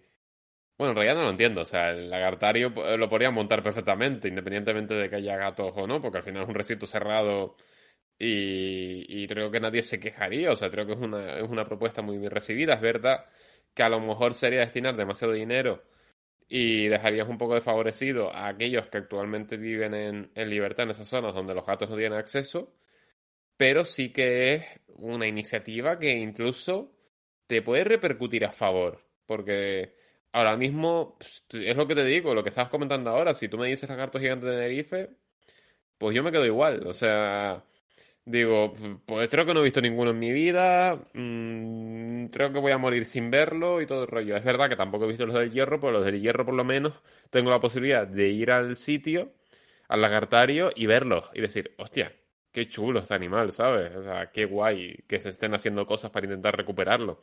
En Tenerife no tenemos eso. Y en Tenerife, si yo quiero verlos, ¿qué me tengo? ¿Que alongar un risco en Teno a intentar hacerles tiqui, ¿sabes? Como... eh, no, no es el caso, ¿sabes? No va a venir a mi llamada. No, va a estar muy complicado el acceso ver esos animales. Y al final, cuando nosotros cogemos la frase de conocer para amar, amar para defender, si no estamos generando una educación ambiental que, ok, que se hace, eso no lo voy a poner en duda, o sea, es una realidad. Se hace una educación ambiental y se lucha para que la población conozca las especies de lagartos endémicas de Canarias. Pero no es lo mismo, no tiene para nada el mismo impacto que tú me enseñes una foto a que me lleves a un recinto donde se está haciendo un programa de recuperación de esta especie y yo como persona, como poblador, no, como ciudadano, era la palabra que quería usar, yo como ciudadano puedo ir a verlo y puedo asombrarme, enamorarme, maravillarme de la majestuosidad de esa especie. Sea o no sea majestuosa, o sea, independientemente de eso, pero el enganche emocional va a ser mucho mayor a que tú me enseñes una foto y me digas que estos están en Teno y en tal sitio, porque sí, yo digo, pues vale, pero yo no lo voy a ver porque en Teno es lo que te digo, no me voy a alongar al risco a buscarlo. Es como, tío, tienes una herramienta súper potente para ganarte a la población, porque claro, si a la población le vendes el discurso de te enseño esta foto, pero luego tienes que matar a un animal igual al gato que tú tienes en casa, no es lo mismo a te enseño este animal y te enseño lo que le pasa por por estas especies y cómo es importante que nosotros consigamos generar un hábitat seguro para conservar al lagarto. Porque el lagarto, joder, es que si me pones un lagarto, un gato enfrente, el gato va a salir ganando. A nivel estético, a nivel de cariño, a nivel de fama, va a salir ganando el gato. Y es inevitable y ok, es algo que pasa y a nadie le apetece matar un gato, pero es que si no tomamos una serie de decisiones, lo que ocurre al final es que se nos extinguen especies y que se nos extingan. El lagarto gigante de Tenerife, pues es una pérdida no solo para Canarias, sino para el mundo, porque solo se encuentra en Tenerife. Efectivamente, y además yo creo que ha señalado bastante bien algunas claves importantes. Por un lado, que la gente no conozca, que no sepa ni que hay un lagarto gigante en Tenerife. De hecho, sí, es que yo me apuesto ahora. De hecho, podríamos hacerlo algún día en un palique por la calle con los micros nuevos. De ir por la calle preguntándole a la gente, oye, ¿sabes cuál es el lagarto gigante de Canarias? Te van a decir, ah, sí, el lagarto gigante del Hierro. Es el único lagarto gigante que existe. A lo mejor alguno dice, ah, el de Gran Canaria también es gigante. A lo mejor alguien ha visitado La Gomera y le suena algo de eso. Pero nadie te va a decir, a no ser que se dedique un poco a esto, ah, el lagarto gigante de Tenerife, que apenas quedan 500 ejemplares y que está en riesgo crítico de extinción, que es la categoría más grave antes de que pase directamente a la categoría de extinto. Apenas quedan 500 ejemplares. A título personal es imposible de ver, ni siquiera te dejan acercarte a esos riscos, primero porque es muy peligroso y segundo porque se encuentra esta especie malviviendo ahí. Y por último, que si tampoco podemos, lo que tú dices súper bien, si no los podemos ver, ¿cómo podemos empatizar con ellos? ¿Cómo podemos entender? ¿Cómo podemos saber que existen? Y que además la población entienda que se está haciendo un esfuerzo real por conservarlo. Porque a lo mejor hay gente, a ver, nosotros porque estamos un poco metidos en el mundo de la ciencia, de la conservación, sabemos que hay más de una forma de tratar de ayudar a una especie y podemos entender que no necesariamente haya que crear un lagartario para conservar esta especie. Yo pienso que sí, pero a lo mejor existen otras formas y no hace falta. El tema es que la gente, la percepción que puede tener es, no, esto lo hacen porque, yo qué sé, porque quieren matar gatos y demás, cuando también te digo, puede haber otras opciones como retirar esos gatos y llevarlos a una perrera o a un centro especializado donde los puedan tener. Pero bueno. Víctor, me ofende que después de 5 años de palique no sepas que esto es el podcast oficial de matar gatos. Que la gente que nos escuche fuera de contexto, esto va a quedar fatal, ¿eh? Ya lo sé, pero bueno, usted, a ver, obviamente no es plato de buen gusto de nadie, pero es que aquí no, o sea, en redes se ha dicho cada barrabasada de cuando defiendes la postura de, oye, mira, es que los gatos no son la mascotita, los gatos para estar en casa. Ya está, no dejes al policía entrar ni a los gatos salir. Maravillosa camisa y diseño de Laura de Vejeque Urbano. O sea, es que me parece una fantasía. Pero bueno, eso. O sea, creo que queda muy claro el hecho de que no estamos o sea, es que me sobra hasta decirlo. Joder, lo siento, mi animal favorito, yo quiero tener un gato y porque no puedo donde vivo. Pero es que ha sonado un poco a... No soy racista porque tengo un amigo negro, pero en el sentido de que son animales que me encantan. Mis abuelos acaban de adoptar una gatita que se llama Lola y el otro día estuve jugando con ella y yo vivo enamorado de ese animal. Pero también soy consciente del riesgo y sobre todo si tan orgullosos estamos de dar a conocer la ciencia y la cultura de Canarias y también su medio natural, tenemos que hacer lo que sea necesario para proteger a esas especies. Porque de nada sirve que yo aquí venga a hablar con un zoólogo experto en los lagartos gigantes de Canarias si luego te digo, pero ¿cómo vas a separar los gatos de la forma que sea necesaria? Porque cada contexto será diferente. ¿Cómo vas a hacer eso si son animales súper lindos? Y yo, tío, ¿dónde queda la divulgación? ¿Dónde queda el discurso? ¿Dónde queda todo lo que estás defendiendo? Si prefieres que el gato, que el lagarto porque sea mono, digo, pues venga, que se extinga, a tomar por saco. Ya, es un problema. Y es justo lo que estaba diciendo y lo que tú dices. A ver, evidentemente no queremos matar gatos, por Dios. De hecho, para mí la mejor opción es llevarlos y ponerlos todos en adopción. Y que la gente no los deje salir de casa, por Dios, que los tenga en casa con comida, con juguetes, con juegos y demás.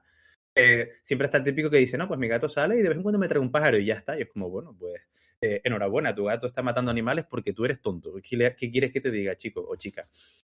A ver, el tema al respecto de lo que yo hablo del lagartario es que la percepción de la gente puede ser que si no hay un lagartario es que en verdad esto es una excusa para matar gatos. Pero lo cierto es que tanto en La Gomera como en El Hierro hay lagartarios y hay lagartarios para especies de lagartos gigantes exclusivas de cada isla que están en peligro de extinción. Esta especie aún no se ha recuperado. Estamos hablando de que el lagarto gigante del Hierro tiene su lagartario, no sé si era desde los años 70 a los años 80, una cosa así.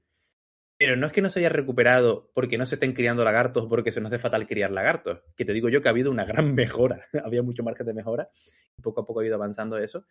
Sino que el problema es que cada vez que se hacen sueltas en libertad, se dan cuenta de que roedores y gatos de los alrededores están depredando sobre esos lagartos porque son incapaces de defenderse. Algunos sí que tienden a esconderse, pero ¿a dónde se van a esconder? Pues a los acantilados y a los riscos, donde estos animales no llegan. ¿Por qué ha funcionado muy bien la población de lagartos en los islotes de Salmor o Salmor? Porque no hay gatos, no hay ratas. Entonces, ahí están como ellos quieren. ¿Cuál es el problema? Que al ser unos islotes hay mucho menos alimento y tampoco puede sostener una población de lagartos gigantes demasiado grande. Pero esa es la situación actual. No es que los lagartos les guste vivir en los acantilados, es que los lagartos viven acantilados porque es el único lugar donde pueden sobrevivir. Entonces, una cosa sobre la que habrá que divulgar mucho es esta problemática, concienciar a la gente para que tenga sus mascotas en casa y las cuide con el cariño que merecen y no las abandone, y que entiendan que hay especies que son únicas en el mundo, que están en peligro de extinción y que se están haciendo inversiones, no sé si tímidas, no sé si suficientes, eso el tiempo lo dirá, para tratar de conservarlas. Este es un poco el tema, Dani, respecto a los lagartos. Era un poco lo que quería comentar hoy. Existen otras especies para las que está saliendo de parte del gobierno de Canarias programas de conservación casi millonarios, la escobilla de Guayadeque, el drago de Gran Canaria, todos rondando 700.000 euros, millón de euros, etcétera, y con distintas, por supuesto, formas de actuación, porque estas están más orientadas a la conservación de flora. Pero bueno, la idea es que ahora mismo están saliendo muchos de esos proyectos que se irán desarrollando a lo largo de estos años y que se comentará pues con el tiempo. Me llamaba mucho la atención de que al poco de salir el drago, de que se cayese el drago de San Francisco, del que hablamos aquí, salió la noticia también de que había un proyecto de conservación del drago de Gran Canaria y había gente diciendo, ah, claro, ahora se cae un drago y hacen esto. Y tú ves el proyecto y se nota que es un proyecto en el que se ha invertido tiempo y dinero, que no es una cosa que se hayan inventado de un día para otro, ¿no? Entonces, bueno, la historia de los proyectos de conservación es una historia larga, compleja, que alberga horrores, errores y algunos aciertos que esperamos poder ver en estos proyectos de los lagartos gigantes. Tú imagínate al autor de ese estudio de los dragos diciendo, ¿en serio me estás diciendo esto cuando llevo 1 año y medio trabajando en este puñetero informe y por fin me han concedido la ayuda para llevarlo a cabo? Es que tú imagínate, esa pobre gente. Eso es otra, es verdad que estas cosas, como cualquier trámite burocrático, tardan muchísimo en salir. Yo me imagino a las personas que los redactan cada vez que salen, que alguien les dice, ah, porque ahora pasó esto, sacan esto. Y es como, a ver, esto, a saber cuánto tiempo lleva esto en la recámara. También te digo que puede pasar en algunos casos que a raíz de alguna noticia los políticos se pongan las pilas y digan, coño, este trámite que tengo aquí en la mesa desde 2019 voy a aprovechar ahora para sacarlo. No te digo yo que eso no pueda pasar, pero bueno, entiendo que los proyectos tienen mucho tiempo detrás y se trabajan bastante. No, sí, al final yo creo que el trabajo de los técnicos al final en todas las administraciones públicas, que creo que eso también es muy, muy importante destacarlo, es laborioso, es duro y intentan siempre, siempre llevarlos adelante. Y hablando de planes de conservación, mi estimado compañero, mi estimado amigo, mi estimado capitán Bejique. Otro de los planes de conservación importantes, o esperemos que futuros planes de conservación importantes, mejor dicho, es el de una mariposa endémica, si no me equivoco, de La Palma, que una asociación ha dicho, oye, mira, esto está en riesgo, esto hay que sacarlo adelante, esto está a punto de desaparecer. Víctor, tú eres el experto biólogo, o sea, yo aquí estoy hoy de puro comentarista de las noticias de tertulia, pero ¿nos puedes contar un poquito los secretos de esta mariposa? Porque yo es verdad que leí un poco la noticia por encima porque dije, voy a confiar en que mi compañero tan sabio, tan erudito y tan experto a nivel biocosas me lo cuente. ¿Qué nos puedes narrar al respecto? Pues puedo narrar de que realmente esta petición tiene todo el sentido del mundo. Se trata de una especie que está en peligro de extinción, pero que recientemente acabamos de vivir la extinción de esa misma especie en Tenerife. O sea, realmente era una especie que estaba en La Palma y en Tenerife, pero que se habían decretado que eran dos subespecies diferentes. Y en Tenerife, creo que fue hace un par de meses, se declaró oficialmente como extinta a falta de que se vuelva a encontrar. Y encima tengo una batallita con esa mariposa porque me contrataron antes de verano para hacer unos folletos para guías oficiales de Tenerife sobre especies endémicas y especies autóctonas. Y se me ocurrió incluir a esa mariposa porque dije, jolín, voy a incluir una especie que esté en peligro de extinción para tratar de darle visibilidad, que se conozca un poquito mejor y darle un poquillo de color ahí a los folletos y demás. Y al poco de entregarlo y de aprobarlo y de imprimirlo, apareció que esa mariposa se acababa de extinguir. Claro, imagínate, viví una extinción en tiempo real, es una cosa terrorífica y es un recordatorio de que estas cosas pasan, de que vemos las extinciones como cosas que ya vendrán, que ya pasarán, que bueno, sí, el oso panda y demás, pero que están pasando ahora mismo. Entonces, ahora de lo que se está hablando es de evitar que se extinga la subespecie de la palma, porque entonces la especie se daría completamente por desaparecida y además esta subespecie en particular. Entonces, ¿cuál es cierta polémica que he visto yo en redes? Porque hay polémicas hasta de mariposas, imagínate, Dani. Es una mariposa que por lo que sea, porque está muy emparentada con ella, se parece mucho a la típica mariposa de la col. Su nombre científico, por si le quieres echar un ojo, es Pieris rapae, es la mariposa blanca de la col. Y ese parecido hace que mucha gente haya dicho, pues bueno, esa mariposa que tú me dices que se ha extinguido, yo la tengo en mi jardín. Y es como, no, se trata de otra especie y demás, y hay gente que eso no termina de comprenderlo. No termina de comprenderlo, como es lógico, porque son especies que se parecen bastante y que, aunque tienen funciones diferentes, la gente puede pensar que como la ve por todos lados, pues bueno, le quita un poco de hierro. Bueno, yo esa la he visto, no está tan mal, es una cosa de los científicos y los locos, pero no se trata de otra especie. En este caso, la especie que se extinguió en Tenerife es Pieris queiranti, que yo digo queiranti, pero se escribe cheiranci con TH, queiranti, que es la subespecie de Tenerife, mientras que la que sobrevive y la cual esta asociación misteriosa ha pedido que se establezcan planes de conservación es Pieris queiranti bencho o benco abensis, que es la que está en riesgo de extinción en La Palma. Entonces, el tema es que esta asociación es la asociación Serintia, con Z, que ha sido la responsable de hacer continuamente pues, proyectos de restauración o de recuperación y de estudio de mariposas en toda España. De hecho, el año pasado realizaron un proyecto en El Hierro porque se hizo una votación a nivel nacional para elegir la mariposa del año y salió ganadora el sátiro del hierro, creo que lo llaman así, que es una mariposa endémica de la isla que está asociada a los cultivos de viña y bueno, se hizo ahí un par de proyectos de restauración, de investigación, etcétera, y ahí sigue. Y ahora han levantado la voz para hablar de esta especie, de Pieris queiranti, bencho baensis, que está en peligro de extinción en La Palma y que se estima que sus poblaciones se han reducido un 80% en apenas 2 años. Entonces, están tratando de que se le preste un poco más de atención, aunque ya me consta que se está trabajando en ello, para evitar que se extinga. Entonces, yo no sé, Dani, si tú alguna vez habías oído de este tipo de situaciones, porque casi siempre hablamos de extinción y decimos, pues un ave, un reptil, el oso panda, y de repente te dicen que se va a extinguir una mariposa y tú dices, bueno, pero si yo las veo por todos lados, son súper parecidas.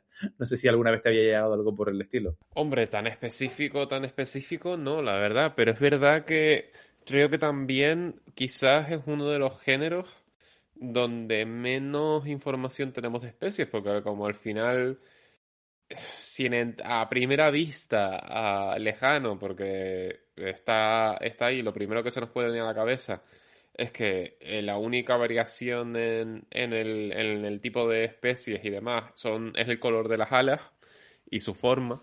No lo asociamos tanto a especies distintas, no somos tan conscientes de esa diversidad. Es verdad que a su vez pertenece a uno de los grupos que son los insectos en general. Sí, ¿no? La mariposa es un insecto, tiene 6 patas. Vale. Digo, de repente me he quedado dudando. Digo, espera un momento, la mariposa tiene 6, ¿no? Sí. Sabes que son todo el grupo de insectos que es quizás de los más comunes en la faz de la Tierra. De hecho, creo que es bueno, los artrópodos son los que más número de especies tienen. Ya me corriges tú, Víctor. Te veo asentiendo, o sea que me lo voy a tomar como algo bueno. Y no le damos tanta importancia. Pero es que, mira, al igual que hablábamos que perdía el gato frente al lagarto, creo que aquí pierde la mariposa frente al lagarto. Y eso que en este caso los dos son endémicos. Y los dos son importantísimos de conservar. Es una desgracia porque este tipo de animales no tienen tanto protagonismo. Por lo menos dentro de los insectos, las mariposas son bonitas para la sociedad en su conjunto. Y a veces no sé, nos pasan estas cosas que dices tú, tío, y pues vamos a... No, es que, ay Dios, porque a la vez me habrá pensar en todas esas especies que todavía no hemos descubierto en Canarias y que a lo mejor no vamos a llegar a descubrir nunca o nunca hemos descubierto porque están extintas. Y sobre todo de insectos que son tan comunes y a la vez tan específicos. O sea, es como, tío, ¿qué narices hacemos? A ver, yo obviamente me posiciono a favor de cualquier iniciativa que sea conservar una especie y más si es una especie endémica de un territorio con una biodiversidad única como es Canarias. Partiendo de esa base, es verdad que no tengo ni idea de nada. Es que es un tema. Y además, es difícil también, digamos que concretar por qué desaparece una mariposa. Porque claro, a un lagarto hemos estudiado y se ha demostrado que, por ejemplo, aparece en las heces de los gatos. Los gatos se los están comiendo. Y que allá donde hay gatos, los lagartos no crecen. Hay una correlación relativamente fácil de ver. Pero como un animal tan pequeño y tan difícil de seguir como una mariposa, que no le puedes ni poner un chip, ni un collar, ni prácticamente marcarla, ni nada por el estilo, ¿cómo se pueden hacer esos estudios? ¿Cómo se hacen esos mantenimientos? Entonces, es bastante más complicado y es normal que la gente tampoco digamos que no se dé cuenta de que está desapareciendo. Entonces, ahora mismo se sabe... Pero tú imagínate el momento en el que desarrollemos la tecnología y se consiga criar una especie endémica de mariposa de Canarias en un laboratorio, se le instale un chip tan ligero que lo puede llevar solo una mariposa y de repente tener esos datos de cómo se mueve la mariposa a lo largo de su vida, pero rollo barato, claro, porque la mariposa no es que tenga una esperanza de vida muy larga, pero es que tú imagínate el nivel, yo creo que tampoco estamos tan lejos de eso, es un curro de narices y quizás no renta para nada, porque creo que además son animales que se pueden modelizar desde la física de los sistemas complejos, por lo menos a nivel de movimiento y demás. Pero, es que imagínate ese escenario, ¿sabes? Rollo, crear una serie de mariposas que ya de por sí las tengas todas localizadas y veas cómo es un ciclo vital de esa especie en el archipiélago. A ver, sus ciclos vitales hay que decir que se conocen sorprendentemente bien. Ahí la verdad que los entomólogos han estado finos. Y de hecho se conoce también que lo que hicieron cuando sospecharon que la mariposa había desaparecido en Tenerife era buscarlos en cualquier parte de su estadio y se dieron cuenta de que solo los estaban encontrando en su forma de crisálidas en el norte de la isla, o sea, cuando están ahí con el capullito y demás. Pero la mayoría de ellas habían sido parasitadas y esos parásitos habían impedido que la mariposa se desarrollase. Lo cual lleva a cuáles son los problemas que están teniendo estas mariposas. Porque yo he visto mucha gente, claro, yo que soy un friki, pues veo estas cosas, ¿no? Pero había mucha gente en redes comentando que no, que esto es culpa de los herbicidas, los pesticidas y demás, y por supuesto, tienen su parte de responsabilidad, y ahora llegaremos un poco a eso, pero hay una serie de factores que seguramente la gente de a pie que nos está escuchando no haya tenido en cuenta y que a mí me gustaría comentar.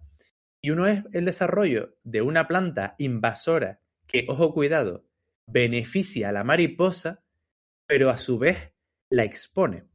es un tema un poco raro, porque es una especie de, yo diría que una amapola, no recuerdo el nombre común, el nombre científico es Tropaeolum majus. Si me lo puedes buscar de paso el nombre común, Dani, así salimos de dudas, es Tropaeolum majus. Que lo que pasa es que es una flor que atrae muchísimos animales, sobre todo mariposas, y que ha desplazado accidentalmente a las plantas típicas de polinización de estas mariposas. Estas mariposas han pasado. ¿Hablamos de la capuchina? Una capuchina. La mariposa es la capuchina. Sí. No, la capuchina te pone la planta. Capuchina, vale, taco de vale. reina, espuela de Sí, galán, muchacho, flor es de la verdad. sangre, llagas de Tristo, marañuela, mastuerzo de Indias, pelón Dale, o igual. texao. Por si alguno se quedaba sin encontrar su nombre, ahí están todos. Pues esa. Sí, Pues todo esas eso de plantas agüita. rojas y espectaculares lo que ha hecho es que muchas mariposas vayan hacia ellas, pero el tema es que estas plantas las hemos cultivado en zonas abiertas, en zonas antropizadas, que se encuentran bastante alejadas de los refugios húmedos de la laurisilva donde se suelen encontrar estas mariposas. Entonces, debido a este cebo, a esta trampa que les hemos puesto, las mariposas han desplazado fuera de su hábitat natural y se han encontrado pues con una serie de problemas. Por un lado, al irse a estas zonas, a estos ambientes más abiertos y más antropizados, se han encontrado muchos más avispas parasitoides que ponen sus parásitos en estas mariposas y que impiden el paso de crisálida a mariposa como tal. Entonces las hemos expuesto un poco más a estos animales. Por otro lado, ha ido desapareciendo un grupo de plantas que se pueden encontrar en la laurisilva del género Crambe, debido a desbroces, al uso de herbicidas, a simplemente mantenimiento de estructuras, etcétera, y sequías en general, que ha hecho que las mariposas, pues, si ya de por sí estaban muy atraídas por esta flor, huyesen aún más de la laurisilva y de sus lugares normales. Y también se señala que tal vez las liberaciones de otros parasitoides que se han utilizado en agricultura, otras especies parásitos, para control biológico, puedan haber afectado a las poblaciones de Tenerife y haber fomentado que éstas se extinguiesen.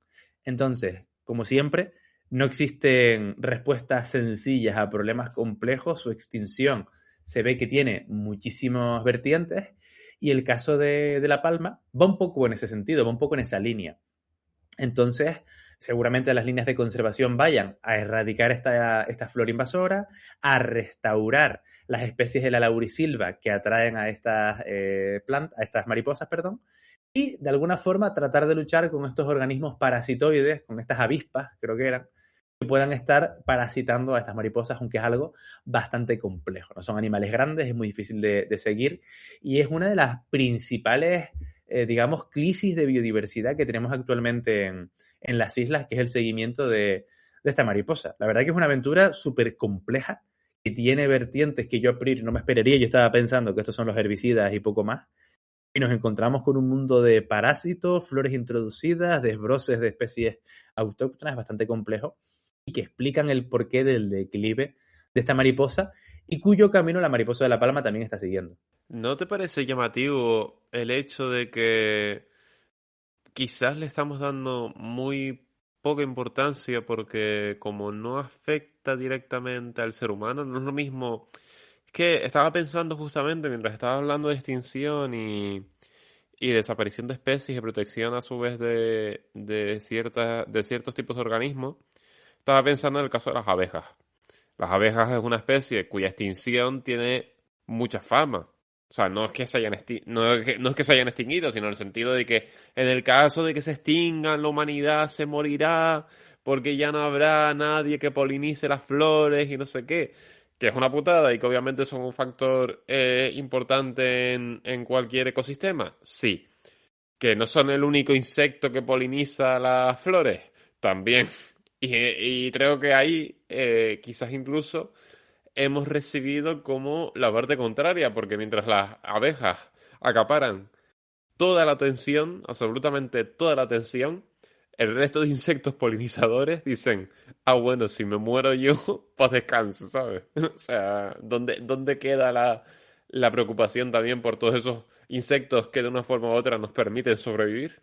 Ya, y además creo que has dado en algo bastante clave, tío.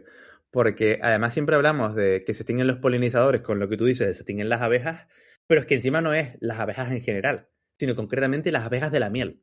El resto de abejas, las pobres, la gente se olvida de ellas. Entonces, si bien es cierto que a lo mejor una mariposa es más visible que una especie de abeja que no sea la abeja de la miel, aún así cuesta encontrar fondos para poder conservar estas especies. ¿Por qué deberíamos invertir millones de euros en conservar estas especies? A ver, por un lado, porque su extinción en parte es responsabilidad nuestra. Pero por otro lado, porque además estas especies pueden estar teniendo funciones que nosotros ni siquiera hemos llegado a atisbar, a avistar, a avisar, a ver, en general. Entonces, una cosa que se ha notado, y como tú decías, Dani, sobre las abejas de la miel, es que, por ejemplo, se ha, digamos, incentivado la conservación de estas abejas, se ponen especies para que beneficien a estas abejas, etcétera. Y ahora nos hemos dado cuenta de que, por ejemplo, en el Parque Nacional del Teide, las abejas de la miel desplazan a otros polinizadores mucho más sensibles de su entorno. Y estos polinizadores a lo mejor coinciden con las abejas de la miel en una flor en concreta, pero después también polinizan otras especies que están dejando de polinizar porque por culpa de las abejas de la miel hay menos. Entonces, es un mundo súper complejo, es un mundo que tiene muchísimos matices y es muy importante que la comunicación que se haga sea muy clara, porque si no puede pasar que el día de mañana se dice, oye, hay demasiadas abejas de la miel, no se van a poner colmenas, etcétera, y la gente se asuste y diga, no, esos son los políticos que son unos sinvergüenzas que quieren matar a todas las abejas, cuando realmente lo que están diciendo es hay que fomentar la presencia de otros polinizadores. En este caso, pues, de esta mariposa que se encuentra realmente amenazada y que ha desaparecido en Tenerife, pero no en La Palma. Lo cual me lleva, Dani, a otra cuestión interesante. Es una cosa que siempre me he planteado y para la que no tengo una respuesta al 100%, que es por qué, ante las mismas amenazas, una especie a lo mejor se extingue en una isla, pero en otra isla no se extingue. Y va por el camino, pero puede pasar, ¿no? Y es algo para lo que no tenemos una respuesta clara, más allá del azar un poco y de la mala suerte, y que a lo mejor las condiciones hayan sido más agresivas. Pero vamos, que como puedes ver, es un mundo súper amplio y súper complejo a pesar de que estamos hablando de maripositas. Yo antes de comentar esa última cuestión que has dicho, he de preguntar a nuestros oyentes. ¿Son las abejas los gatos de los polinizadores? Buenísima pregunta. ¿Son las abejas esos animalitos tan cookies que nos gustan, que son súper lindos, que protagonizan películas de dudoso gusto, en el que se ponen en huelga para no hacer más miel? Los gatos de esos insectos polinizadores, el pobre abejorro, pobres insectos varios que no me sé, porque como obviamente todo está acaparado por la puñetera abeja. Es que es una cuestión interesante, ¿eh? Creo que a veces se nos va muchísimo con algunas especies. Sí que puede ser. A ver, me consta que en investigación sí que está todo un poco más equilibrado porque se sabe lo que hay. Pero, ostras, claro, la gente del día a día es como, ¿no? Abejas, qué guay, abejas, hay una abeja, qué bien. Evidentemente, la mayoría no distinguimos una especie de abeja de otra, pero casi todas las abejas que vemos son las abejas de la miel. Y sin embargo, hay miles de especies de abejas que ni siquiera forman colmenas, sino que son solitarias y es un mundo. Así que sí, yo voto sí a que la abeja de la miel es el gato del reino entomológico, 100%. Bueno, reino, tú me entiendes. Una cosa terrible, ¿eh? Un aspecto terrible. Y en relación a esas extinciones isleñas, ¿no? De distintas circunstancias, obviamente estos son tribulaciones mías que no van a ninguna parte porque no soy experto en la materia, no hay respuesta en el sentido y un físico no va a venir a hacerte biología explaining de lo que viene siendo un campo que claramente no domina, y lo he repetido aquí más de 150 veces en 150 y pico episodios. Yo creo que al final es que claro, es que dudo mucho que sean exactamente las mismas condiciones, que a lo mejor la tónica general es la misma. Por un lado, que sean exactamente las mismas condiciones, porque es verdad que a lo mejor la tónica general es la misma, pero luego hay factores que divergen según la isla. Y creo que porque también las extinciones, en cierta forma, podemos entenderlas como un fenómeno aleatorio, en el sentido de que, claro, porque en un contexto ha resultado que los depredadores o la especie que está suponiendo un riesgo para la especie que está en extinción ha tenido más éxito, ya sea en la captura de estos animales, ya sea a la hora de llegar primero a las flores, llegar primero a zonas y impedirles el acceso a alimento, lo que sea. Eso por un lado. Y claro, y puede ser que en otras zonas se dé justamente lo contrario, es decir, que ahí tengan mayores facilidades para esconderse, para acudir a distintas zonas de alimentación. Y claro, el contexto puede ser el mismo, se puede tratar del mismo, pero mientras en una tardan más en desaparecer, en el otro por el azar, simplemente por las circunstancias de espacio-tiempo de los distintos individuos que intervienen en esta extinción, pues ha acabado con ellos más rápido. Pero claro, aquí estamos jugando una carta de aleatoriedad que desgraciadamente en muchas ocasiones no podemos cuantificar, o sea, no podemos, ¿sabes? Existe un riesgo porque cada vez que observemos el sistema, cada vez va a ser un escenario distinto y por lo tanto los resultados van a ser diferentes. Toma, al final he metido física en la reflexión, ¿eh? Sí, yeah. Pero sí, totalmente. Y a ver, no nos malinterprete la gente que nos está escuchando en casa. Evidentemente hay circunstancias o causas que llevan a algunas especies a la extinción.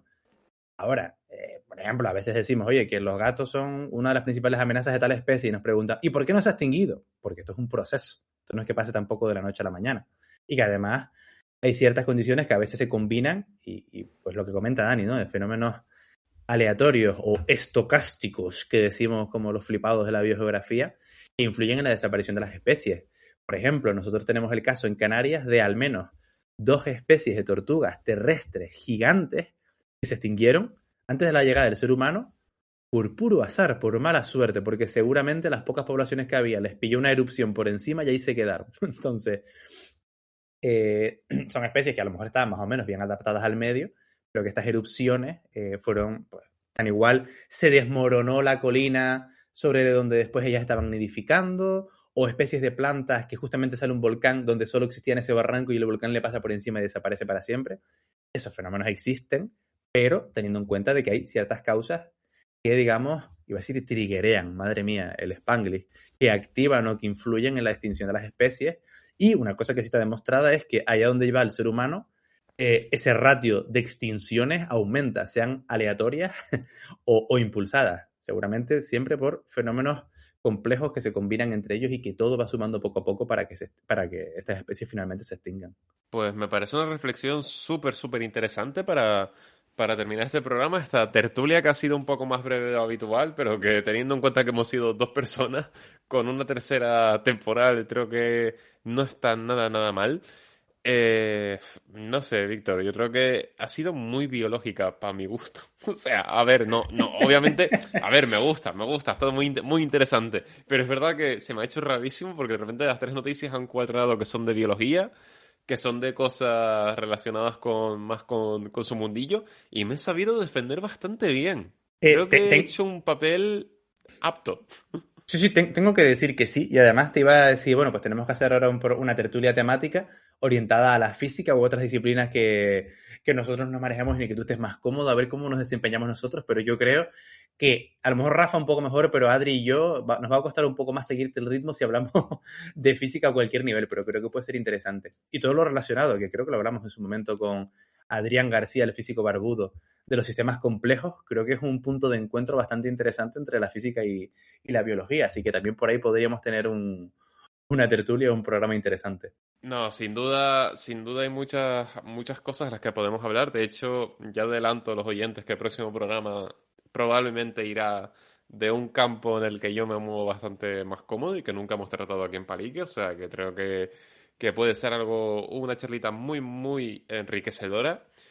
Y nada, por nuestra parte, decirles que esto es todo. Eso sí, antes de cerrar, antes de terminar el programa, queríamos recordarles varias cosas porque, bueno, por un lado, obviamente la campaña de crowdfunding de Coral Check para la compra del RAW y que ustedes pueden aportar. Recuerden que pueden ir desde una aportación significativa, o sea, puramente significativa, sí, significativa, pero no en el sentido significativa de que sea mucho, sino significativa.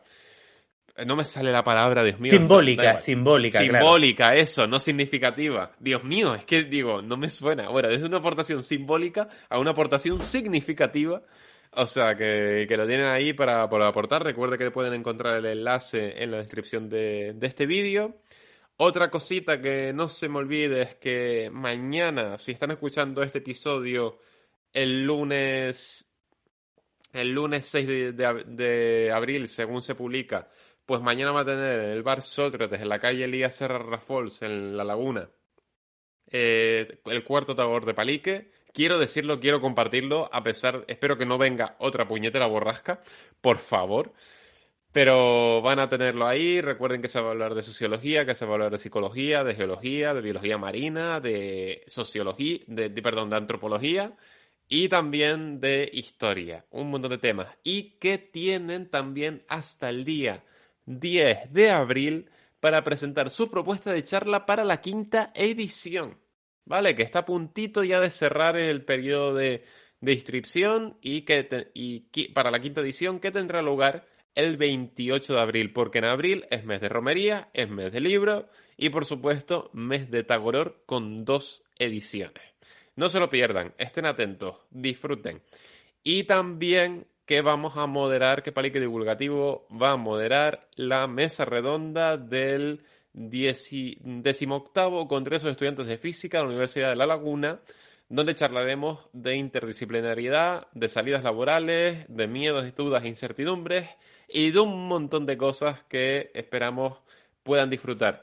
Pondremos el enlace para que lo puedan ver online, aquellos que no vayan a asistir al congreso, y seguramente subiremos ese episodio a lo largo del mes o del siguiente mes, con sus respectivos reels y todo lo demás, para que ustedes tengan acceso al mismo. Creo que con esto está todo. Creo que no tenemos más eventos en abril. Y la promo está hecha. Recuerden, crowdfunding de Coral Check, Tagoror, Coefi, un poquito de todo. Víctor, ¿quieres añadir algo más? Creo que ha quedado un programa bastante completito y chachi. En abril, Paliques 1000 o algo de eso era. Pues sí, la verdad es que, madre mía, a menudo abril. Iba a decir nos espera, pero sobre todo te espera, hay que decirlo por su nombre, con ganas ya de ver estos nuevos Tagorores de abril. La verdad que los ponentes que conozco me encantan. Me encanta también la entrevista que tenemos de este perfil tan diferente al que hemos tenido hasta ahora, que se viene en breve en Palique. Y con muchas ganas también de saber quiénes serán los próximos ponentes del siguiente Tagoror, ¿eh? Tengo ahí la incógnita de que decías que ya habías hasta recibido propuestas y todo. Madre mía.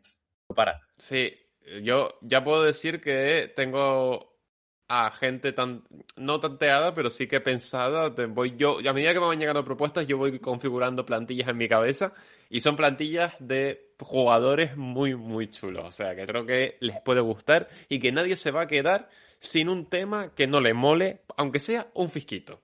Dicho esto, por nuestra parte es todo. Recuerden que nos escuchamos en 2 semanitas. Que disfruten de esos chorrocientos capítulos que tienen hasta el momento. Si han venido aquí por Sara Claverí de Coral Check, pues espero que les haya gustado el formato y recuerden que tienen muchísimos capítulos más para escuchar. Espero que pasen una cuasi quincena muy, muy agradable, que tengan tantos proyectos bonitos y tanto éxito como estamos teniendo nosotros ante todo este arranque de año, que está siendo una absoluta locura. Y nada, recuerden que una aventura es más divertida si escuchan Palique. Y ahora sí, ¡adiós!